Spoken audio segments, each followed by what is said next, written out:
Muito bem, gente. Então, retomamos para esse momento final da exposição da defesa. E, neste momento final,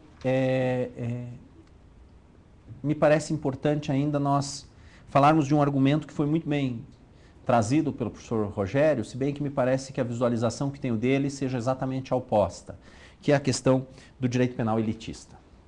Que a partir do momento em que se construísse a ideia de que o dolo eventual seria incompatível com a embriaguez ao volante, ou com mesmo havendo eventual discussão sobre a velocidade, excluído quadros muito particulares como o do racha, nós estaríamos construindo um direito penal elitista. Me parece que é exatamente o contrário. Me parece que é exatamente o contrário, porque a blitz foram feitas para cidadãos comuns. As blitz são feitas para pessoas como nós.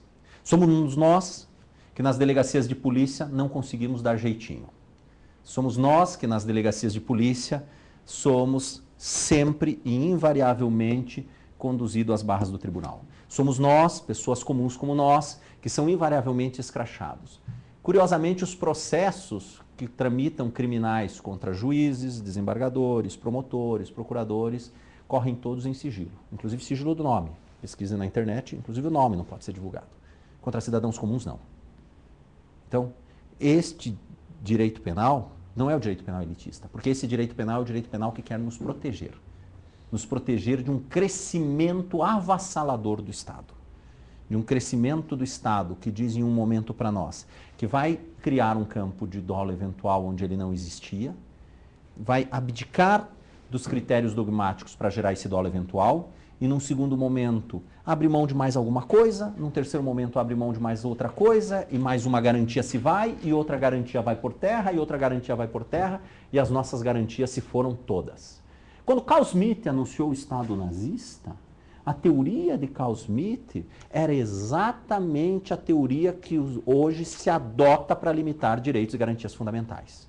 E a cara de pau é tão grande, professor Luiz Flávio, que o Supremo Tribunal Federal cita o Carl Schmitt.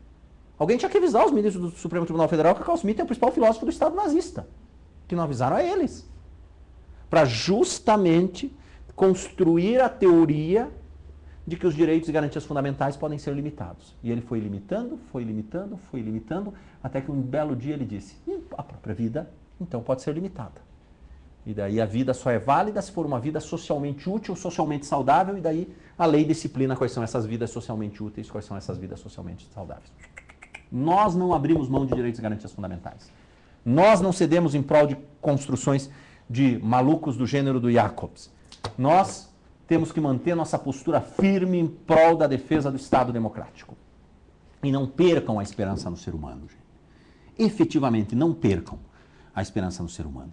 Quando nós começamos a achar que tudo que nós podemos fazer para dar respostas à sociedade é colocar gente mais gente na cadeia, como se o Brasil não fosse um Estado com um dos maiores índices de prisionalizações do planeta.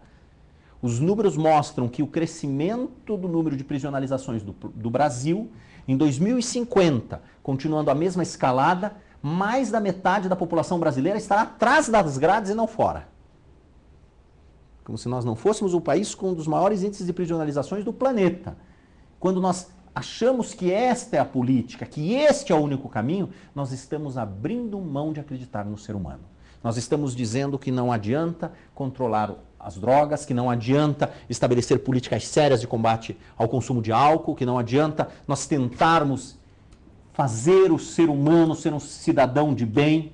Nós estamos mas esse ser humano, esse cidadão, somos nós mesmos. Nós estamos dizendo que nós não podemos ser cidadãos de bem, que nós não podemos ser esses cidadãos.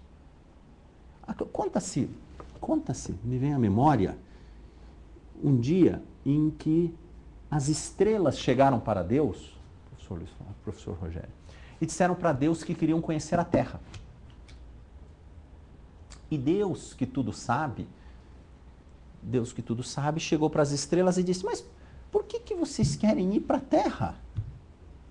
A Terra é um lugar lá que tem tanta violência, agressividade, tem acidente do trânsito. Por que vocês querem conhecer a Terra? As estrelas disseram, não, mas a gente ouviu dizer que também tem coisas legais na Terra. Eu não perco, quero ver Pelé, diz que tem o Pelé, o Carnaval do Rio. Uma outra disse, não, eu quero assistir uma aula com o professor Rogério. As estrelas, todas elas queriam vir e conhecer as coisas magníficas que existem na Terra. E então Deus olhou e falou, não, eu acho que vocês vão se desiludir, acho que vocês não vão gostar da Terra, mas vocês querem e vão. E conta-se que naquele dia se assistiu a maior chuva de estrelas que se tem notícia. O céu ficou tal qual uma noite de Réveillon com os fogos tomado de estrelas. Mas como Deus que tudo sabe havia previsto, uma a uma as estrelas foram voltando absolutamente frustradas com a Terra. Então Deus chamou lá o anjo contabilista, responsável pelo almoxarifado celestial, e pediu para ele verificar se todas as estrelas estavam ali. E ele foi lá, fez a contabilidade, daqui a pouco ele chegou e disse, não, falta uma. E Deus se surpreendeu. Como falta uma? Não, falta uma. Aí uma pequena estrela no cantinho assim levantou a mão e falou, não, realmente a estrela verde decidiu ficar na Terra. Deus falou, mas como a estrela verde decidiu ficar na Terra? Aí ela disse, essa outra estrela disse, ela decidiu ficar na Terra, ela é a estrela da esperança. E ela concluiu que o lugar dela é a Terra, porque há um único sentimento que só o ser humano é capaz de ter, que é a esperança, que nem o Senhor, Deus me permita dizer, não é capaz de ter, porque o dia de amanhã o Senhor já conhece. É o único sentimento somente do homem, a esperança. Então não abra mão daquilo que te faz ser um ser humano, que é ter esperança. Ter esperança nos seus semelhantes. Ter esperança que nós podemos, de forma racional, de forma equilibrada, construir um sistema jurídico penal que atenda às nossas necessidades. Ter esperança que nós não precisamos de novos autoritarismos, que nós já vivemos autoritarismos demais. Ter a esperança, sim, nos princípios e garantias fundamentais que foram sendo construídos ao longo da história da humanidade. Princípios como que o Welser desenvolveu quando ele assistia ao maior massacre do século passado. E para conter massacres como aqueles, ele disse, olha, nós precisamos destes princípios. E esses princípios fizeram com que a humanidade caminhasse sem novos massacres. Até que um belo dia, pegando um parecer de uns camaradas chamado Günther Jacobs, que é quem embasa essas teorias malucas do tipo de transformar dolo eventual em culpa consciente, um ex-ministro da Justiça nos Estados Unidos fundou uma prisão chamada Guantánamo. E daí todo mundo desesperado, não, temos que voltar para o Welser. Não temos que sair nunca. Não temos que sair nunca. Não temos que abdicar jamais dos princípios. Eu tive um queridíssimo amigo, abro até meu coração nesse momento, é verdade, tive um queridíssimo amigo falecido, o professor Luiz Luizy, um professor do Rio Grande do Sul. Ele gostava de dizer assim, que era o decano do direito penal, com seus quase 100 anos.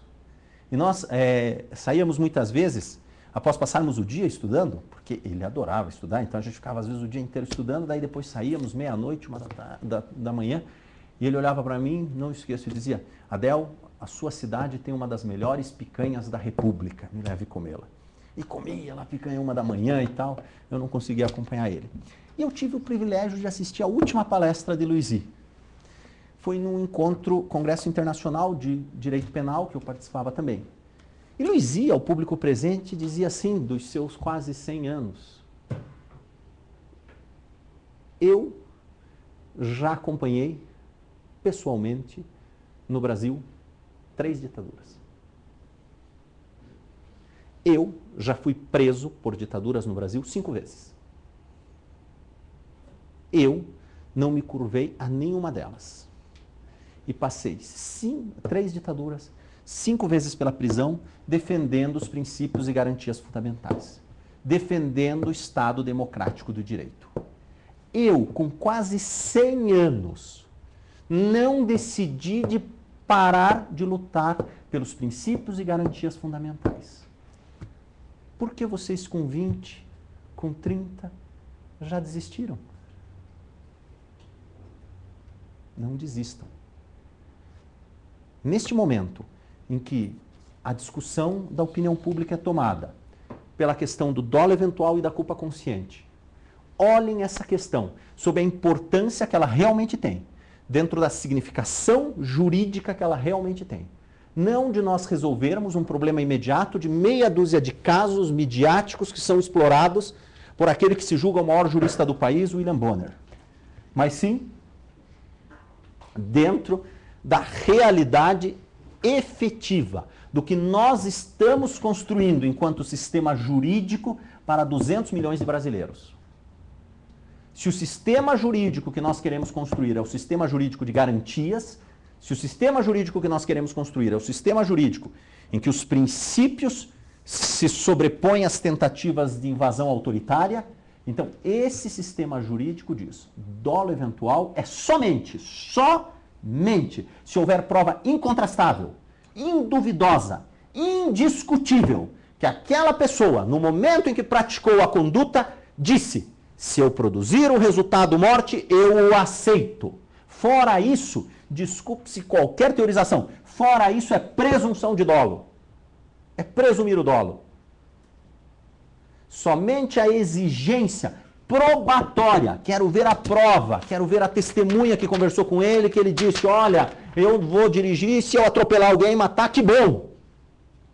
Fora isso, é nós abrirmos demais. Por onde passa boi, passa boiada, já diz a sabedoria popular.